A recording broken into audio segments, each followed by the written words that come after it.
And the fourth effect that Aqidah has, the fourth effect that Aqidah has on the individual, the fourth, is al-Ridha wal-Aman. And so these two we will break into two categories. So firstly, we will start with al-Ridha, which is content, the feeling of content. And many of us may believe that being happy and being content are one and the same. However, these two in reality are different.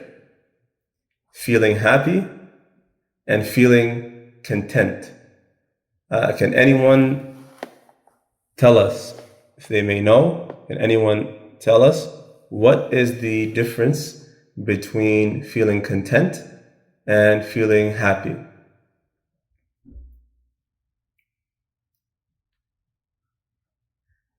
For your question, Abu Salman, when it's said the person who has a slight bit of intellect, they do not seek misery. I'm a bit confused. How is this related to intellect? Wouldn't it be related more to fitrah and natural inclination? I know the intellect is that which Allah gave you to be able to distinguish between right and wrong.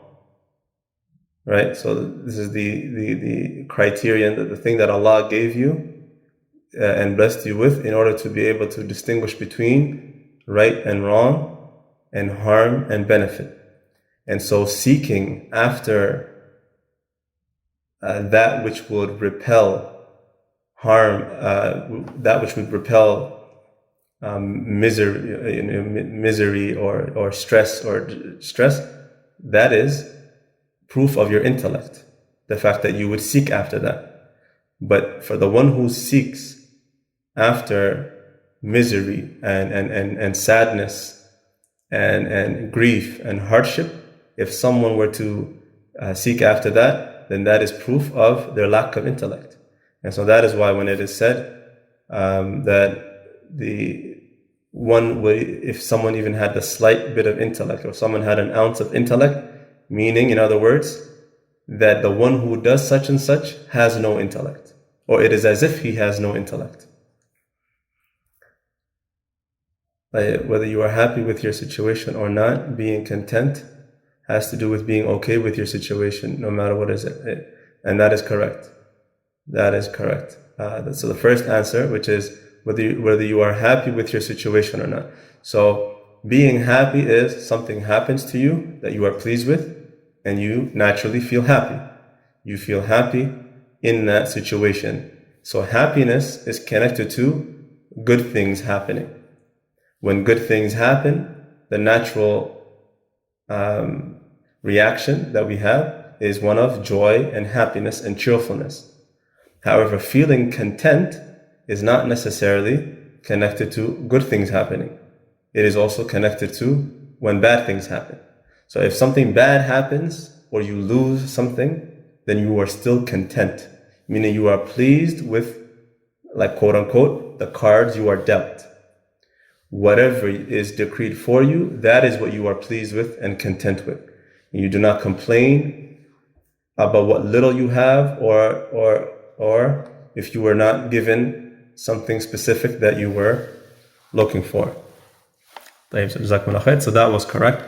The second, so now when one is content, then he will never go below a certain low point in his life. Whereas one could be happy one week, the next week he can fall into deep depression. Correct. So content is actually what the believer seeks after. And happiness is something that comes and goes. But the feeling of content is something that is connected to our iman.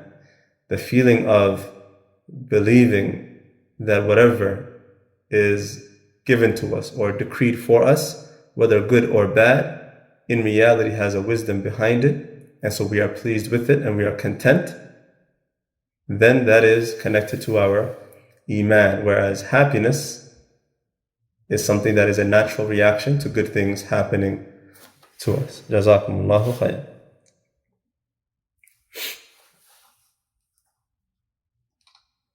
And so being granted the feeling of being content with that which you have been given and not complaining about what you do or do not have is in reality a very great blessing from Allah subhanahu wa ta'ala.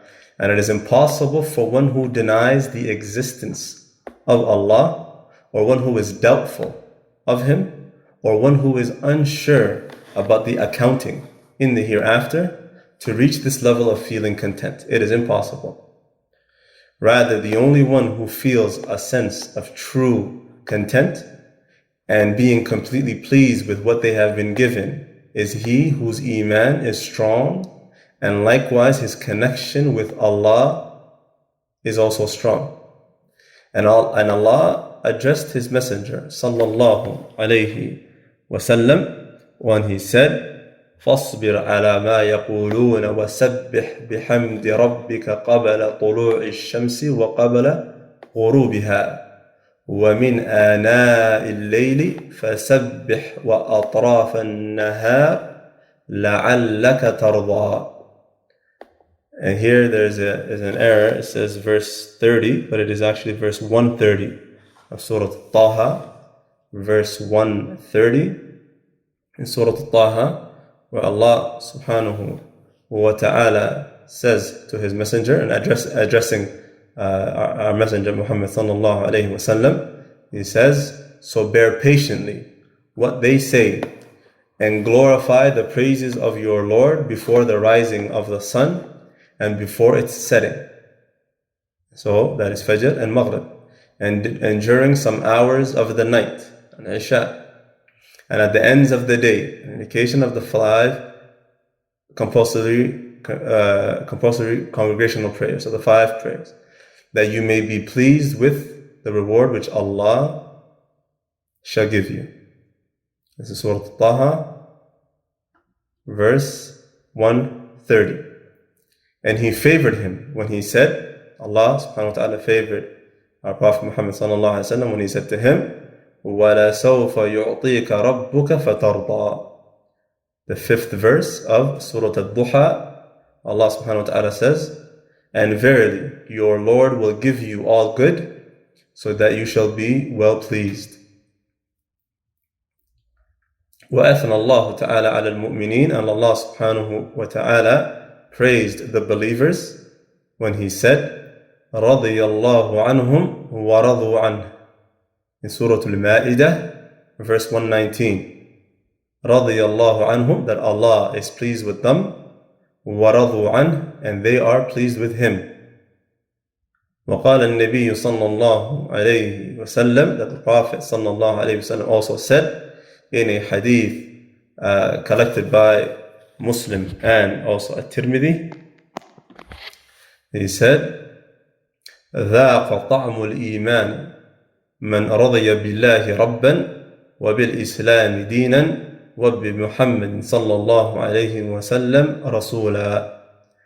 That Allah subhanahu, that the Prophet sallallahu alaihi wasallam said, ذاق طعم الإيمان من رضي بالله ربا.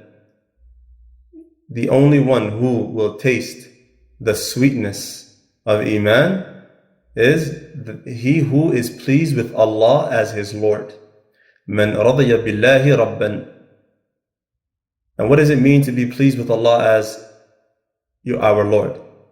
That means that which Allah subhanahu wa ta'ala decrees for us, we know that He is the only one in control of it, and that we do not complain and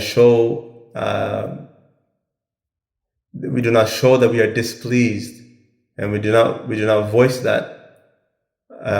We do not voice that when things that we are not happy with occur to us. And so knowing that Allah subhanahu wa ta'ala is our Lord, the one that is in control of our affairs, that He does not decree for us something, even if it appears to us that it is something that is either comes with grief, or comes with hardship, or comes with something that the nature of our creation, we do not accept it for ourselves, but we know that it comes with a hikmah from Allah subhanahu wa ta'ala. That we know that Allah does not decree a thing for us except that He has a wisdom, a perfect wisdom behind it, whether good or whether bad. And so the one who acknowledges that and realizes that and believes that and holds that firmly in their heart, then they and only they will taste the sweetness of Iman. And so for the one who says, yes, I'm a Muslim, but then you see them complaining when things like this happen to us, when things happen in their lives that they do not like, how they behave, and the things that they say, and the things that they turn to in order to forget these hardships. For example, alcohol, going to bars and doing drugs and these types of things, thinking that these things will allow them to escape the hardships that they're going through. That is someone who does not taste the sweetness of Iman. And that is because being pleased with Allah as our Lord has within it being pleased and content with everything that He decrees for us. Also, وَبِالْإِسْلَامِ دِينًا, and that is an Islam as our religion, meaning the things that Allah subhanahu wa ta'ala has prescribed for us and legislated for us. All of the acts of worship that He has prescribed for us and legislated for us. The ahkam that come in the religion. The things that the deen of Allah subhanahu wa ta'ala has, we believe that they are the best form of life and lifestyle. And so if we believe that other forms and other ways of life are better for us than Islam, or are the way forward, or is the new modern progressive way of living, and that Islam is backwards, that is kufr billah. That is disbelief in Allah subhanahu wa ta'ala. And likewise, those who have that type of mentality will also not taste the sweetness of Iman. وَبِمُحَمَّدٍ رَسُولًا, and also they are pleased with Muhammad sallallahu alaihi wasallam being their messenger, and meaning following in his footsteps. And so those who innovate into the deen of Allah, ways that are different than what Muhammad sallallahu alaihi wasallam came with, and they innovate into the deen of Allah, then they likewise will not taste the sweetness of Iman. And you see proof in that.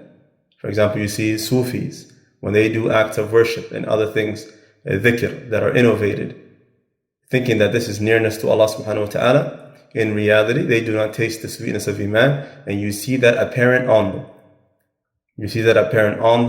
In their gatherings. They are free mixing, dancing, jumping up and down, and these types of things are things that are not connected to Iman whatsoever, and not connected to that which Allah subhanahu wa ta'ala has legislated.